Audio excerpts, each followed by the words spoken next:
Дорогие друзья, примите наши соболезнования. Ушел из жизни Александр Ширвинд.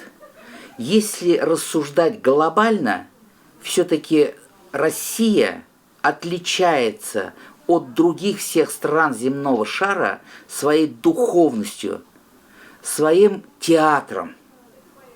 Такого театра, такого уровня постановок нет ни в одной стране. Многие со мной согласятся, кто в этом разбирается. Вот эта вот духовность, это театральная Россия. В каждых областных городах у нас по несколько театров. У нас Санкт-Петербург театральный город. Но все-таки центром театра в послевоенные годы особенно, начиная с послереволюционных, а потом послевоенные, конечно же, наша столица Москва. Это наше достояние, это наша гордость, это наше все, это театр. И вот этот театр, чтобы был на таком уровне, чтобы он поднял и вот держать вот эту планку постоянно, это очень тяжело.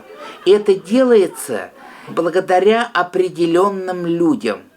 Возьмем последнюю плеяду вот этих вот художественных руководителей, режиссеров, на которых держался весь наш российский театр. Это Ефремов Олег, это Галина Борисовна Волчек, это Захаров, Доронин, естественно, вот Арцебашев Сергей. И вот на уровне этих людей всегда тоже был Александр Ширвинд.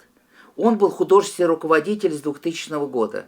До этого он в районе 30 лет прослужил в этом театре.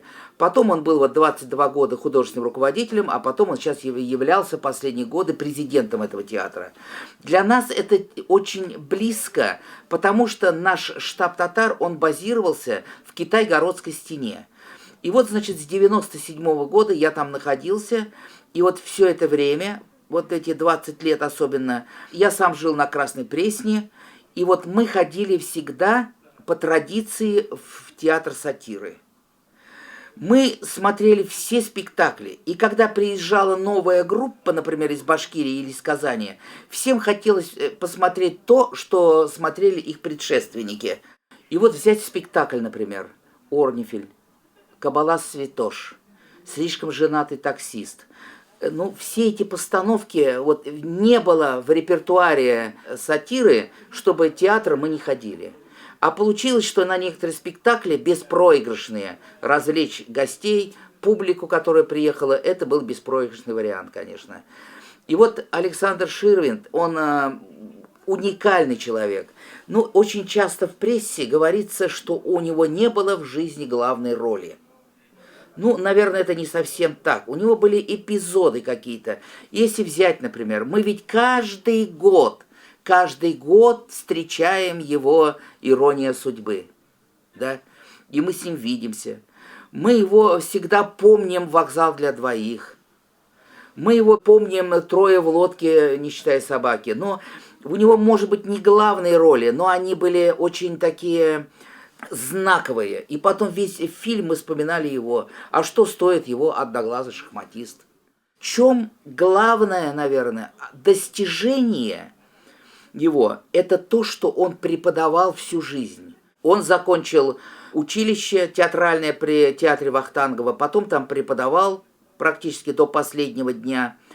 И вот он фехтованием занимался, там на скрипке играл, достаточно такая разноплановая у него, значит, личность разноплановая.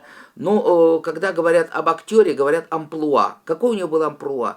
Наверное, оно разностороннее было. Главное, наверное, его достижение и главная его заслуга, то, что он вдохнул талант свой, вдохнул уверенность, вдохнул в своих учеников. В каждом из этих учеников до сих пор сидит Александр Ширвинд. Сидит его ирония, сидит его талант, сидит его общение уникальное. Вот. А столько взять у него учеников. Практически вся театральная Москва – это его ученики. Люди узнают актера, конечно же, больше по фильмам. Потому что театральный мир, он не всех захватывает. Так вот, Ширвинда Александра, его узнавали все знал его весь Союз. Он выступал и на огоньках новогодних, и в всевозможных передачах по телевизору. Всегда на него было приятно посмотреть, он был оригинален, он был остроумен. Это человек-легенда. Если сказать, что ушла эпоха, я не знаю, правильно ли это будет, у него вот были друзья, близкие друзья, он о них много рассказывал. Например, взять Державина, Спартака Мишулина, Захарова, Ефремова, Галину Волчек, Папанова, Миронова Андрея. Вот из этой плеяды, наверное, он остался один. В жизни артиста очень важно состояться, а это человек может быть очень талантлив, а могут быть так обстоятельства сложиться, он будет очень талантлив, но он не состоялся и не реализовал себя. Мое мнение, что Александр Ширвинд реализовал себя, состоялся, был признан, любим при жизни, и осталось у него сотни учеников, которые представляют главный театральный мир Москвы. Такого театрального мира нет ни в одной стране и ни в одном городе. Мне лично посчастливилось. Вот так получилось, что 4 отпуска я провел вместе с Галиной Борисовной Волчек на Мертвом море в Изрателе. По 2 недели, 4 года. Значит, и поэтому, когда встречаются летчики-истребители, они, прежде чем спросить имя у друг друга или фамилию, они спрашивают часы налета. И поэтому судят, как строить разговор дальше. Так вот, часы общения с Галиной Борисовной, у меня было 4 отпуска, и потом я приходил к ней в театр. Я с первоисточника знаю, как создавались «Три товарища», там и другие спектакли, какая обстановка в театре и также в театральном мире Москвы. Ну, разные художественные руководители. Некоторые приводят себя в жертву ради благополучия театра. Некоторые, например, сжигают партийный билет прилюдно, да? И это тоже можно по-разному объяснить. Никогда никаких наград ни Галина Борисовна, ни Александр Ширвинд себе не просили. Это люди, с которыми были вхожи во все кабинеты. Я провожу сейчас аналогию между ними, потому что во многом по принципам жизни Александр Ширвиндом, к сожалению, я не общался лично. Я был на его примерно, так, наверное, 150 спектаклях, да, но лично не общался. А с Галиной Борисовной мы общались, поэтому я могу привести. Они были вхожи в самые высокие кабинеты, никогда ничего себе не просили, и никогда ни в какие партии не вступали. Ну, так, у них было свое кредо. Вот как Галина Борисовна говорила, у меня есть одно достижение, я любому человеку всегда могу сказать «нет». То же самое Александр Ширвинд. Я думаю, он бы сказал так же. И вот входить во властные кабинеты, ничего не просить, отстаивать точку зрения театра, а при этом быть еще мега известным и мега популярным, это сложно. Ну, во-первых, он же был актером 30 лет, потом становится художественным руководителем. Когда принимали в партию Раневскую и пригласили в партком, все знают эту историю, она сказала: я очень люблю партию, я очень верна партии, но, к сожалению, есть одна серьезная проблема. Я, когда сплю, во сне рассказываю все секреты.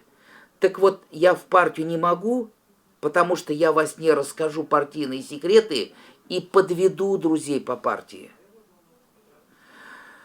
Неоднократно вызывали Александра Ширвинда в партком. И тогда его выручал лучший друг Державин. Он ходил на него на партсобрание, он ходил, общественной работой занимался. И вот еще эта тема очень близка для нашего штаба татар, потому что именно в штабе татар возникла первая партия. Это «Медведь», это была она «Единство». Это все было на Китай-городской стене. И вот туда Ширвинд вместе с Державиным неоднократно приходили. Первый состав был, вы помните, наверное, Карелин, Лужков, там, Шойгу. И вот из этой партии уже потом появилась «Единая Россия». Это все было при штабе. Театр сатиры, когда был Плучик, он был в первой десятке. И надо было сохранить эту планку. Вот. И он до сих пор в первой десятке. Это, конечно же, МХАТ Чехова, это Вахтангова, это Маяковского, это «Современник». И очень много у нас артистов, художественных руководителей начинают заниматься политикой, идут в депутаты. Некоторые становятся героями каких-то скандалов. Вот Александр Ширвинд нигде никогда не был замечен ни в каких делах. Вот столько лет прожил со своей супругой, чтобы о нем отзывались плохо его друзья, чтобы он предавал кого-то. Вот, поэтому он как член нашего штаба, потому что за 25 лет мы были примерно 150 раз. Да, мы 10 раз смотрели «Женатого таксиста», мы смотрели «Женитьбу Фигаро», мы смотрели «Счастливцев несчастливые», мы смотрели все спектакли практически. Что хочется сказать? Вот это вот Ширвинд, вот этот вирус Ширвинда, вот эта ирония, талант, самокритичность, она сидит, этот вирус, в его учениках. У нас в России происходит каждые 5 лет какие-то события, и театр сатиры должен отвечать этому, соответствовать этому и держать планку. И юмор должен быть соответственно нашей ситуации в стране. Он всегда соответствовал. Взять его последний спектакль, вот «Сумасшедший дом» этот. Это же дифференцированная модель нашего общества, где он до сих пор играл в этом спектакле. Вот «Женитьбу Фигаро» мы, наверное, смотрели 25 раз. «Кабала Святош» смотрели 15 раз. Все его спектакли мы смотрели. Ну, у него был, наверное, все-таки магнетизм, он необычный человек. И вот этот вот его этот дуэт с Державиным, эти все телевизионные передачи, ну, это же была планка, это был высокого уровня юмор. Никакой КВН ему не соответствовал. Поэтому в памяти он останется очень талантливым, он всегда был востребованным.